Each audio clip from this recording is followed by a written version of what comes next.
Assalamualaikum warahmatullahi wabarakatuh. Hello, welcome back with me, Mrs. Mila Iris Cahyani. Do you miss me, students? I miss you all. Okay, before we study, make sure kamu sudah berdoa. Sudah berdoa belum? Selanjutnya, Mrs. minta kalian mulai aktif kembali menyiapkan doa dalam bahasa Inggris. Tentunya saya akan memilih dengan acak. Oke, materi pertama kita di semester pertama di kelas 8 yaitu simple past tense. Oke, simple past tense sudah pernah dengar belum? Apa itu simple past tense? Kalau belum, kita belajar bareng-bareng. Simak baik-baik ya.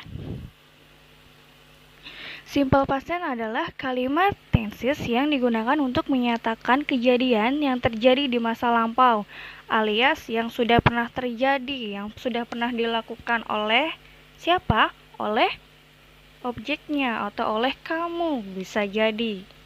Contohnya bagaimana? Rumusnya apa, Miss? Simak berikut.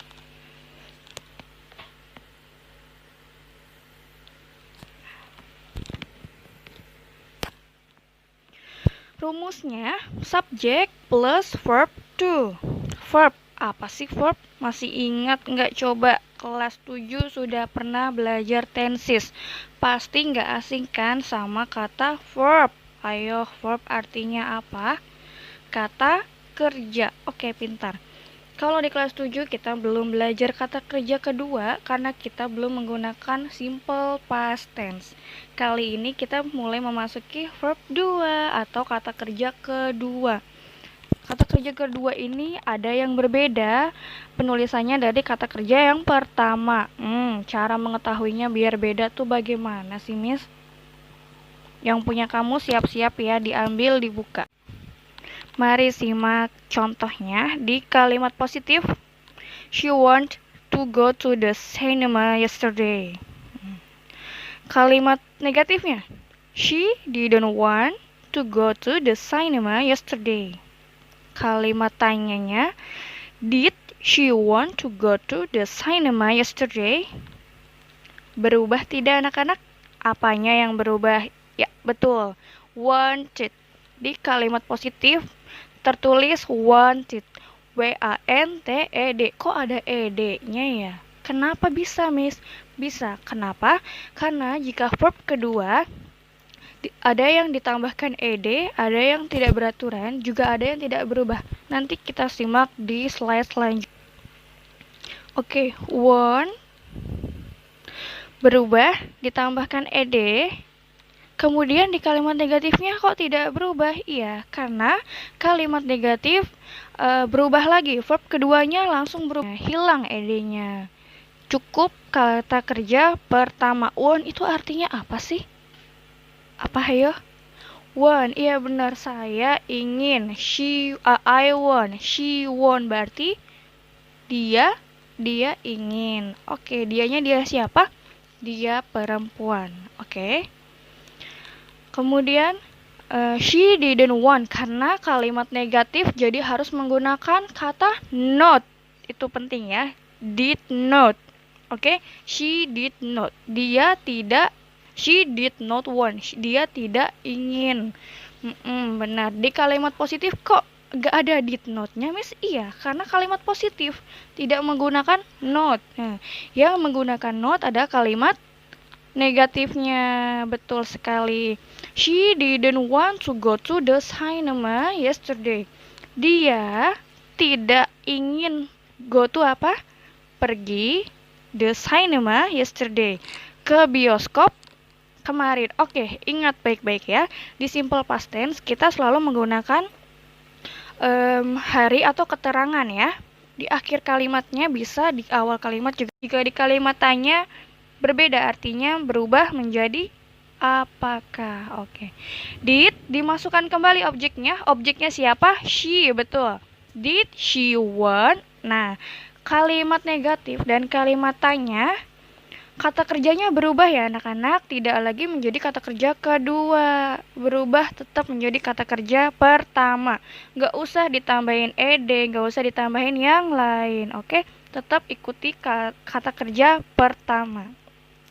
Did she want to go to the cinema yesterday? Sampai sini paham anak-anak? Miss harap kalian semua paham.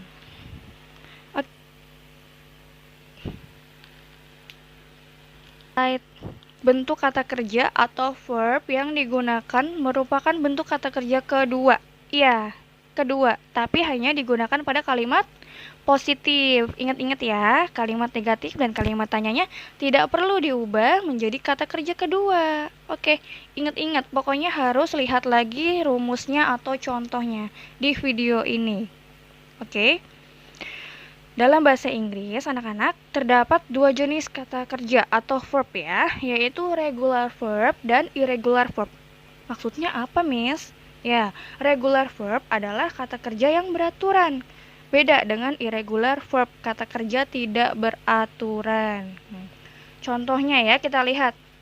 Untuk regular verb atau kata kerja beraturan, di belakangnya selalu ditambahkan D, oke betul, atau huruf D saja, tergantung bagaimana katanya tersebut ya.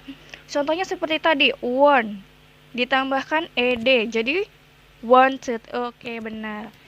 Lihat example yang pertama, stay, ditambahkan ad, jadi stayed, borrow, jadi borrowed, play, jadi played, call, jadi called.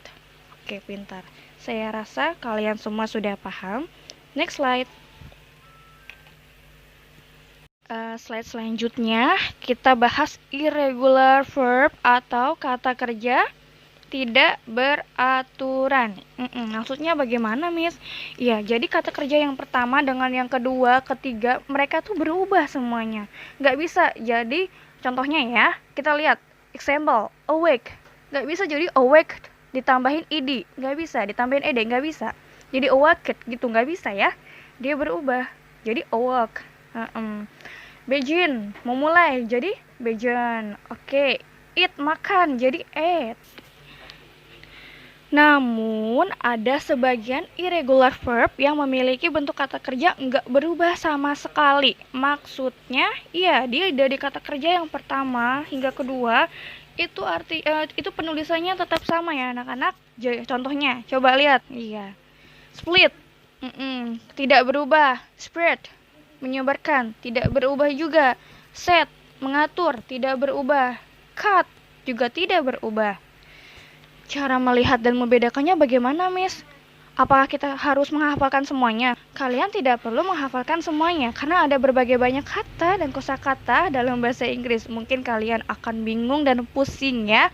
Jadi, kalian harus sedia kamus. Ya, mengapa dari pelajaran tatap muka saya sering menyuruh kalian, ayo ambil kamusnya.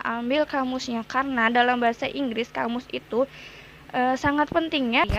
Jangan gunakan Google Translate, karena saya bisa membedakannya, mana yang tulisan asli pikiran kamu, mana yang jawaban dari Google Translate. Karena kelihatan banget ya. Jangan main-main. Oke, anak-anak. Yuk, lanjut. Nah, ini ada contohnya. My cat drank chocolate milk 2 days ago. Oke, kalimat positifnya, apanya yang berubah?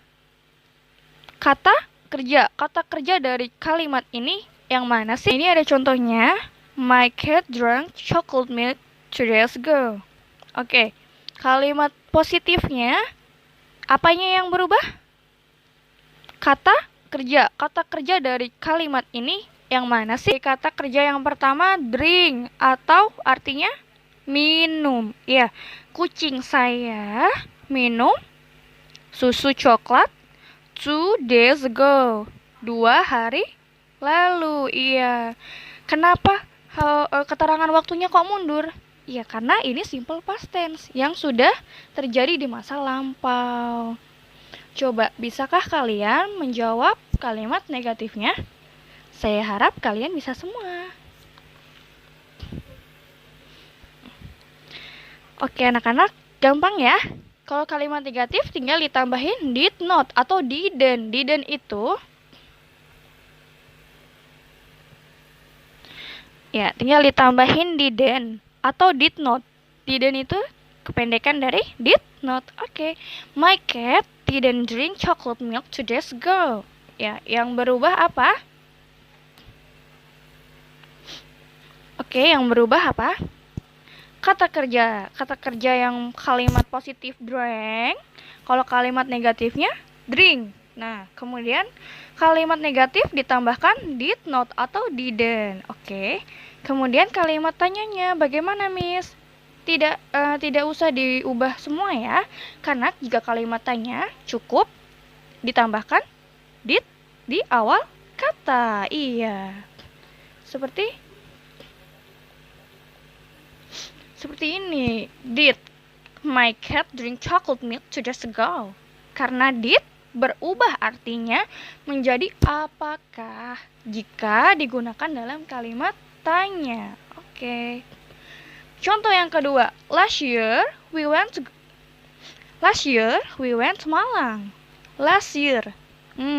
Keterangan waktunya ini bisa ditulis di akhir kalimat seperti 2 days ago atau di awal kalimat seperti last year. Sama aja. Karena artinya pun tidak berubah ya. Last year we went to Malang. Tahun lalu kami pergi ke Malang. Ya. Kalimat negatifnya ditambahkan didn't. Oke.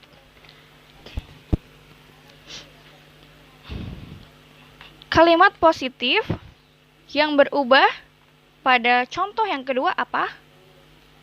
Last year kah? Atau when? Atau Malang? Oke, good job. Yang berubah adalah when. When dari kata kerja yang pertama yaitu go. Go, when, kemudian gone. Go when gone. Oke. Kalimat negatifnya yang ditambahkan did not atau didn't, kemudian kata kerja keduanya berubah jadi go. Iya, go, when, gone. When yang kedua, go yang pertama. Oke. Sekarang kalimat tanyanya, apa tadi yang di depan? Apa? Betul. Did last year we go to Malang? Apakah tahun lalu kami pergi ke Malang? Okay students, I think it's enough for today. Saya rasa sudah cukup penjelasan saya tentang materi simple past tense. Ada lagi yang masih bingung anak-anak? Jika masih ada yang bingung dan ingin ditanyakan, jangan sungkan ketuk chatroom saya via WhatsApp. Oh ya, satu lagi. Setelah ini siap-siap saya akan upload soal di Google Classroom. Setelah ini siap-siap saya akan mengupload tugas di Google Classroom kelas 8 English Class. Google Classroom-nya masih sama kayak yang tahun lalu, kelas 7, tapi namanya saya ubah jadi kelas 8, biar anak-anak nggak 2 kali masuk Google Classroom. Buat yang belum gabung di Google Classroom, bisa chat saya untuk minta kodenya. Oke, thank you. See you next time. Untuk Sofia, jangan lupa ya, pertemuan selanjutnya kamu mengirim voice note untuk menyiapkan doa sebelum belajar dalam bahasa Inggris. Oke, thank you. Assalamualaikum warahmatullahi wabarakatuh.